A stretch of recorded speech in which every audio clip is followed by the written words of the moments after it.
大家好，我係 Candy，歡迎嚟到 Candy 的深夜讀書會。今集我想同你講一本近年好多中意睇理財書嘅讀者都非常之有共鳴嘅書，叫做 Die with Zero， 中文版叫做別把你的錢留到死。我想先問你一個問題，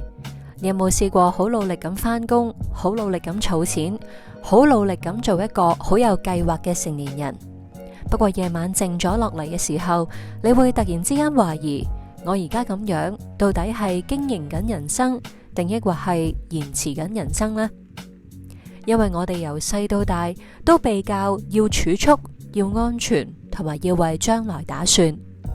不過呢一本書最震撼嘅地方，就係佢問咗一個好少人咁認真去面對嘅問題，就係如果你死之前仲有好多錢冇使到，咁嗰一啲錢係咪其實代表咗你曾經花咗太多生命去賺，而冇真正用嚟活過呢？作者 Bill Perkins 提出嘅唔係亂使錢，而係一個更加顛覆嘅概念，就係人生真正應該最大化嘅唔係銀行戶口，而係人生體驗。佢認為我哋太多人將焦點放咗喺累積財富，忽略咗金錢嘅真正用途，其實係應該幫我哋創造快樂、回憶同埋自由，以及一個你將來回望唔會覺得係空白嘅人生。所以今集我會同你拆解呢本書4個最值得香港人思考嘅概念。一、點解你嘅人生要最大化嘅唔係資產，而係體驗？二、點解有啲事過咗某個年紀，就算你有錢都補唔返？三、點解回憶其實係會產生記憶股息？四、點解真正成熟嘅理財唔係一路儲錢儲到死，而係知道幾時應該開始用錢買返自己嘅人生？呢本書嘅第一刀係斬向我哋最熟悉嗰套價值觀。作者話，人生最終嘅目標唔係累積幾多嘅財富，而係最大化你一生人入面嘅正面體驗。聽落好似好理想化，但你諗深一層，其實係非常實際嘅。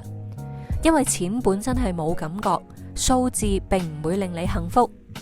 真正令你覺得人生有重量嘅，係你去過邊度，同邊啲人一齊笑過，而喺邊啲時刻覺得自己真正活過。作者想提醒我哋，錢只係工具，而唔係終點。如果你只係一路累積，而冇轉化成體驗，咁你其實係將人生推遲咗。我覺得呢個觀念對香港人嚟講可能會特別刺耳嘅，因為我哋習慣咗講遲啲先啦，等我儲多啲錢先啦，或者等我穩定啲先啦。但問題係，人生唔係一個無限期嘅待辦清單。你以為係理性，其實有時候只係用將來嚟做藉口，逃避而家去享受人生。而 Die with Zero 最殘酷，但亦都係最誠實嘅提醒，就係你最終唔會後悔自己冇再賺多啲。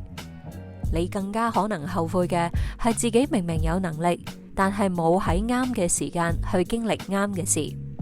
第二個觀念，我覺得係全本書最值得你停一停去諗清楚嘅。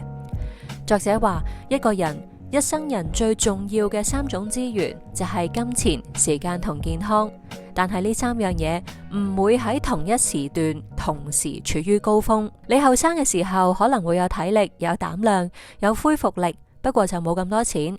去到你中年嘅時候開始有啲錢，不過時間就最少，責任最多，精神同健康亦都開始慢慢走下坡。等你再老啲，可能終於有返時間嘅時候，身體亦都已經未必支持到你去做以前想做嘅事。呢一個意思並唔係叫你20幾歲嘅時候就清晒所有錢去玩。作者並唔係反對儲蓄，而係反對你以為所有體驗都可以無限延期。有啲事真係有時效噶，例如係通宵旅行，又或者係同小朋友最黐身嗰幾年一齊創造回憶。呢一啲唔係話你65歲退休之後有錢就可以原封不動咁樣補得翻噶。所以書入面有一個好重要嘅潛台詞，就係你唔好只係問自己可唔可以負擔，仲要問自己而家唔做，將來仲值唔值得做呢？因為人生唔係淨係有成本，有時亦都會有時機嘅成本。有啲錯過，並唔係之後用錢就可以補得返嘅。第三個概念，我覺得好適合去打動人嘅，就叫做記憶股息。即係話你用錢去買一個體驗，並唔係買嗰一刻，而係買之後好多年，你仍然可以反覆回味，再次獲得快樂嘅能力。例如話你去咗一次好重要嘅旅行，可能只係10日8日，不過之後你每次睇翻嗰啲相，同朋友講翻嗰一段經歷，甚至係因為嗰次旅行改變咗你對世界嘅理解，嗰個體驗其實一直都喺度派息。呢一個就係作者想講，體驗並唔係傳統觀念入面使完就冇嘅消費，相反佢係一種會累積、會沉澱、會變成你一部分嘅資產。我好中意呢個概念，因為佢改寫咗我哋點樣使錢嘅睇法。有啲人一聽到享受就會覺得係浪費，但其實唔係所有嘅花費都一樣㗎。你買一件純粹係炫耀身份嘅物質，快感可能會好快消失。但如果你投資喺有意義嘅經歷、關係、學習，嗰種價值會喺你人生入面留低好耐。所以問題唔係應唔應該使錢，而係你有冇將錢使喺會長期回報你人生嘅地方。例如呢一筆錢可以換到一段陪你10年、20年，甚至係一生嘅記憶，咁佢就未必比起放喺戶口冇意義啦。第四個觀念，亦都係呢一本書最有爭議，但亦都係最成熟嘅部分。作者提出所謂 Die with zero， 即係喺理想情況下，你應該設定一個死前資產歸零嘅方向，而唔係將累積嘅財富當成永遠無止境嘅比賽。當然啦，呢句說話字面唔係叫你完全唔留安全網俾自己。作者講得好清楚，前提係你已經預留咗退休所需、照顧屋企人嘅責任，同埋你真正重視嘅安排。之後你就應該更加有意識咁將錢轉化做人生價值，而唔係一直拖到最後。書入面仲有2個延伸概念，我都覺得係幾震撼噶。第一個係資產頂峰，或者係淨資產高峰，即係你嘅人生唔需要永遠以資產越多越好做目標，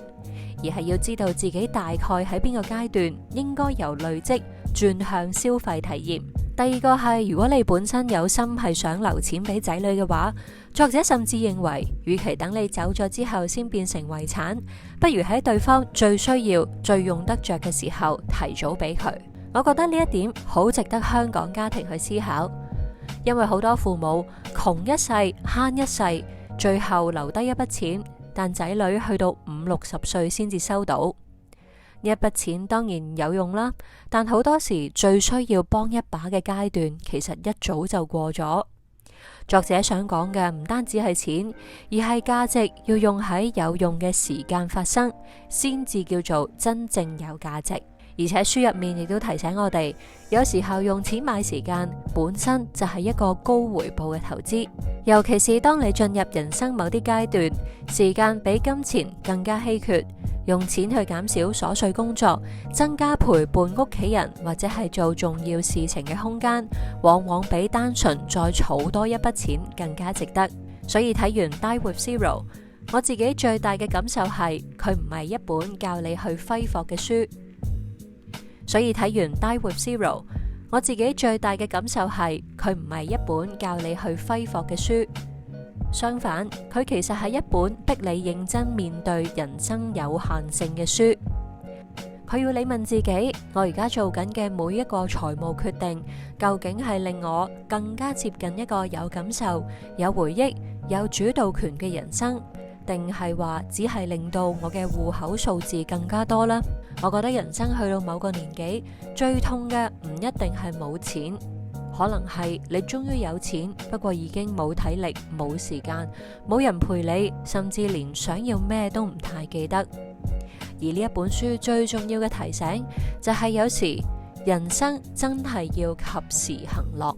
有啲錢真係要去使，先至會變成你人生入面真正屬於你嘅價值。今日聽完呢一條片，心入面如果有少少都被打動嘅話，咁你亦都未必需要突然大改你嘅人生。你只需要問自己一條問題：你而家最想留低嘅係更多嘅錢啦，定係話係真正屬於自己嘅人生呢？當你開始咁樣問，你對金錢、時間、工作、家庭，甚至係幸福本身嘅理解，都會開始唔一樣。我係 Candy，多謝你收聽 Candy 的深夜讀書會，下集再見。